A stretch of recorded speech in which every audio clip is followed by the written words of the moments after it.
Hello everyone and welcome to my channel DB Designs and Sewing Australia. I'm Deb. Welcome back to all my subscribers and a big warm welcome to anybody who's new and joining me for the first time. I hope you will subscribe so that you can see what I get up to during the week when I'm not at work. So the first thing we've got today, well, we're going to call this Friday Sews, and a big thank you to Jen at Today in Jen's Sewing Room for creating the hashtag Friday Sews, because it's so much easier to be able to find everyone on YouTube who uses that hashtag. So thank you, Jen. And if you're ever searching for something to watch, which I'm sure if you've been around on YouTube a while, you're not searching for anything to watch because it pops up all the time.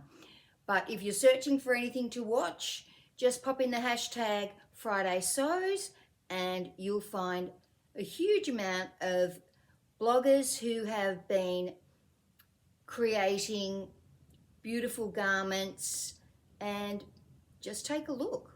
Great hashtag. So I've made two things this week. The first thing I made was the Ilford jacket.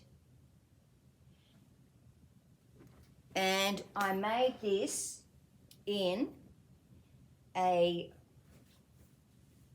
looks brown coloured on screen, but it's actually what I would call tobacco colour.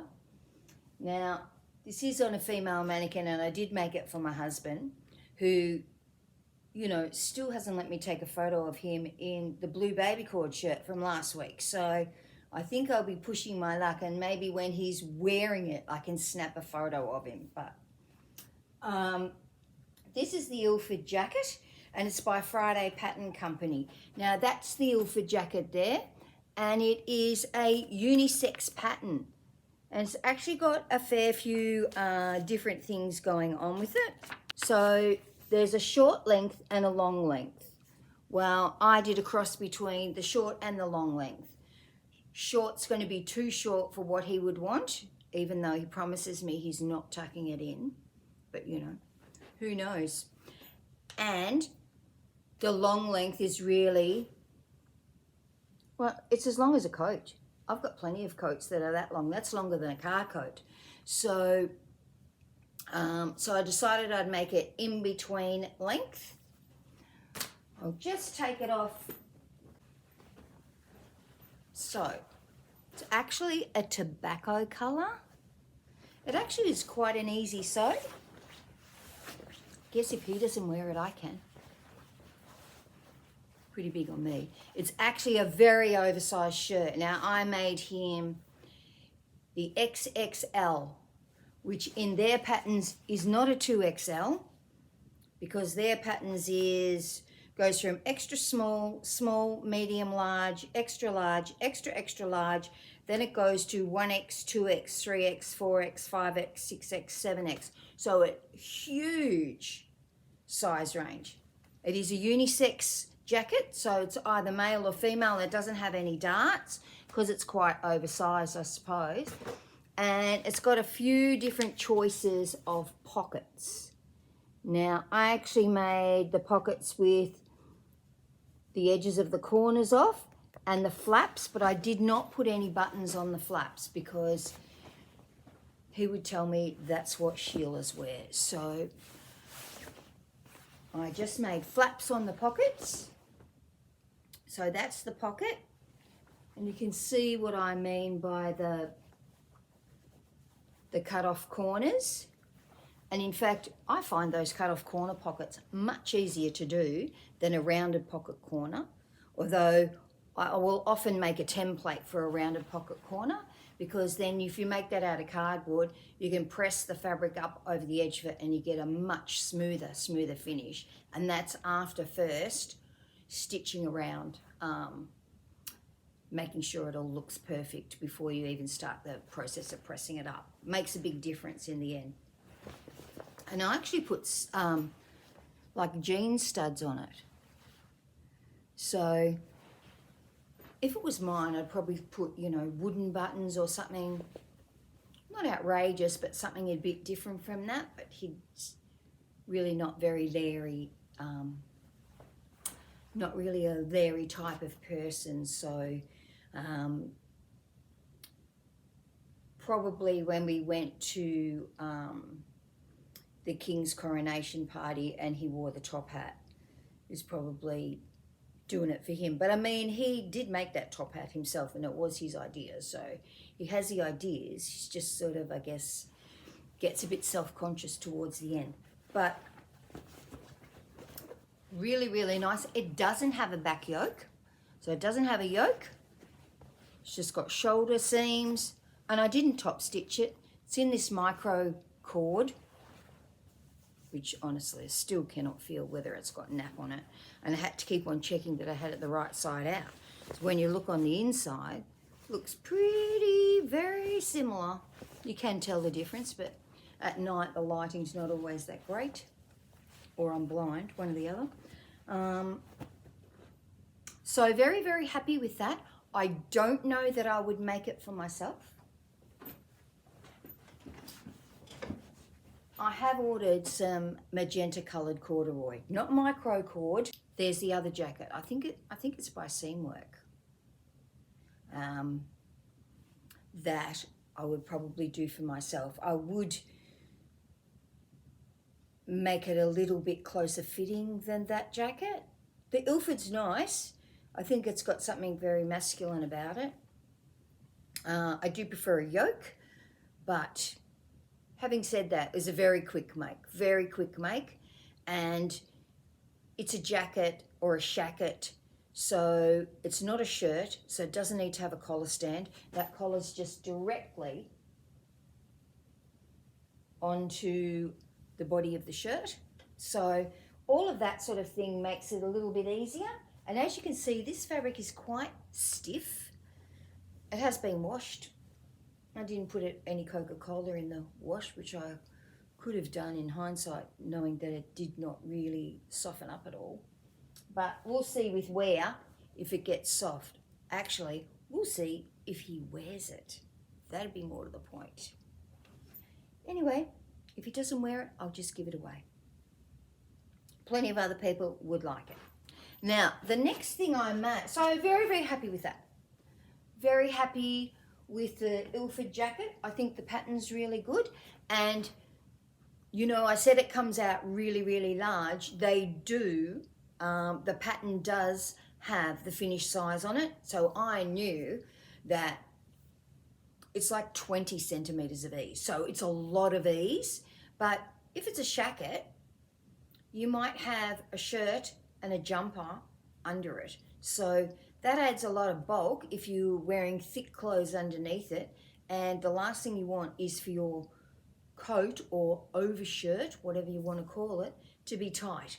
That's horrible, because even with my teddy bear coat, it is a little on the large-ish side, but I can wear my Parker Ponte coat under my teddy bear coat, which I did when I took my grandchildren to Auskick in the middle of the night at Ocean Grove down near the beach. So it was freezing, but I had two coats on, so it made a really big difference that I could fit another coat under that coat.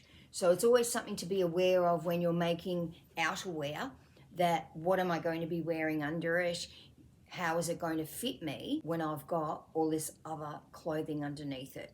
And I mean, other things I make, and you know from watching me before that I make quite fitted clothing for myself. But when it comes to coats, I don't make really fitted things.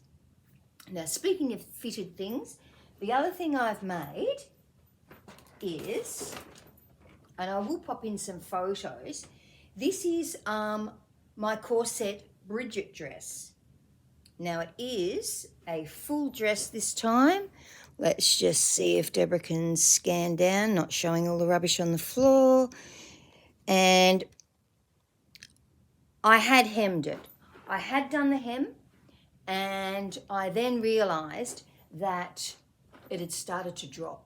So I decided that I would take the hem out and let it drop. So popped it on the mannequin, and I'm still waiting for my buttons to come.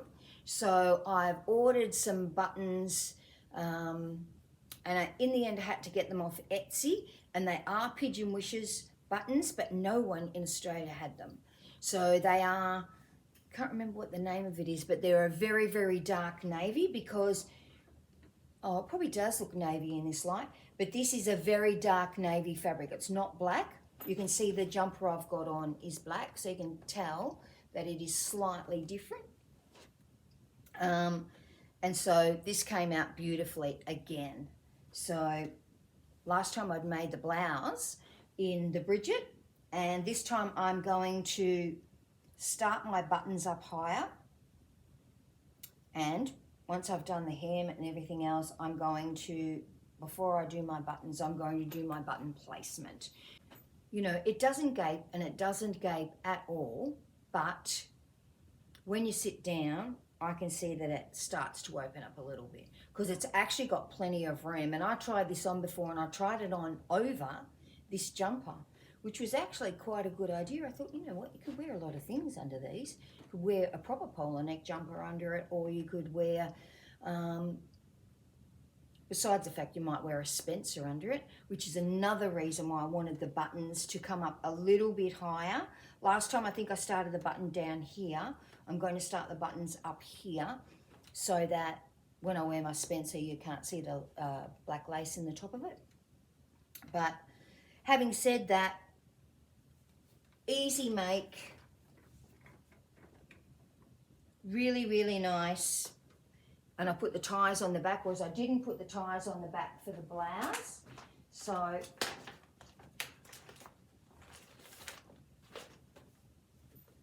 this is the pattern. So a very informative booklet, and I must say I probably didn't make it up in the correct order because I'd made it last time, and once I've made something, then I just make up my own way of doing it.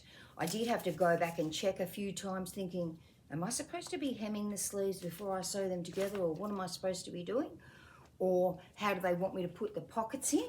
So it has got pockets, and it's got side pockets. And when I was doing the pockets, because it's a bat wing, I thought those pockets are going to be so hot. You're not going to be able to put your hand in them, but because it's bat wing, that was just an illusion on the pattern piece. So really, really happy with it once again. I will show you photos of me in it when I get my buttons and finish the hem. I'm just going to let it drop because it's got quite a big skirt, so I'm guessing that some of it's on the bias because I can see how uneven it was. And so I had only just started to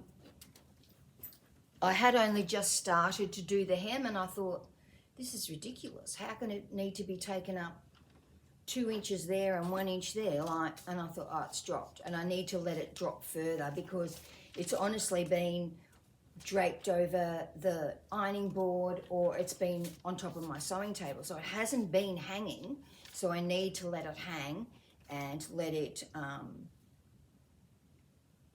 drop where it needs to, and then even off the hem. So the only thing I changed from this, and I think I said last time that that's what I was going to do, when you look at the pattern pieces in this, it's got this pattern piece that's got a facing, the facing's built onto it. So rather than in the center front where you would usually stitch a facing to, has that other piece, and it comes out here like this, and you fold it over and it goes back up around the top. So, but they don't give you a separate piece to cut your interfacing out with. And you just, with the blouse, I did just hold it over the top and cut out around it. But this time I decided I would cut myself a pattern for the piece of interfacing. So this is the pattern piece that I cut just to cut the interfacing out, and then I could iron it on, and it worked out perfectly. That was much easier than thinking, oh, okay, so And sometimes your interfacing moves around everywhere when you're trying to cut it. So this is a much easier way because you can fit the whole piece on the table. You can put weights on it. You're not trying to hold a dress piece in the rest of it, or you haven't got a dress piece draped up over the other side of your table. It's just a much easier way to do it. So really glad I did that. And once again, I will show you how this has the bias tape in the back. So just a much easier way of finishing a neckline that has a collar. If you've got a collar, I don't think it's necessary to have a facing on the back. The bias tape works perfectly. And this is what I did last time I made the patina blouse. I turned that back part, I changed it from the facing to a piece of bias tape. Admittedly, the bias tape was too wide for it, but besides that, it is just a much neater, easier way. And then it's stitched. So in the case of this, don't know if you can see the stitching, stitched here, here, here, and then it stops there because you don't want the stitching to be able to be seen, and you're turning the collar over there. So, and although this facing is loose now, once it's got buttons and buttonholes in it, it won't be loose. So it'll all be held down perfectly well. One of the reasons I do love a collar is because everything's held down in place and really, really neat. Or in the case of the Ilford jacket, and it's got a collar, its collar's just sewn directly onto the back and the fronts, but I don't know that I would necessarily like to do that in the case of a dress made out of rayon, because you're really thinking that it may not be terribly hard wearing. I mean, it's okay in this fabric, it's okay in a thick fabric, it's okay in a corduroy, it's okay in anything like that, but when it comes to a finer fabric, you really want to be careful that you don't put too much stress on the neck area so that it would tear. Because, you know, sometimes rayon and viscose have a tendency to, I don't think the word's fray, but deteriorate in sections. Sometimes it happens really badly, other ones it doesn't happen at all. But I think it just makes it structurally sound if it's got that bias tape on the back of the neck. Anyway, that's enough of my ramblings for this week. I don't know what I will have to show you next week because I've got a bride coming over tomorrow and I need to change her wedding dress to make it 2 sizes smaller and to take the train off and make a long train into a short train that doesn't need to get hooked up when you dance. It's just a little bit longer at the back than the front. So, and I did know her dress is actually very well made. It's got a lot of horsehair lining and all that sort of stuff, you know, interfacing in it. And that just really keeps the bottom part of your train, it keeps it out by having all of that heavy duty, really, structure inside it. Let me know if you would like to see the progress of the wedding dress. May not be everyone's cup of tea. I did not make the wedding dress. I am just fixing it so that she can wear it. I think she bought it when she was in Sydney, so in a different state of Australia than we're in now. And because I'm going on holidays in August, I need to get cracking with it, and her mother's coming because she wants an outfit as well. So that's what I'll be doing tomorrow, and I'll have to see if I start to get a bit hysterical, I might make some things in between. So, okay, what I'm wearing a Trudy turtleneck by Wardrobe by Me in a black merino wool and I am wearing the Tommy skirt by Style Arc in a slightly stretch green denim. So everybody have a fabulous sewing week. I'll talk to you all hopefully next week. Bye.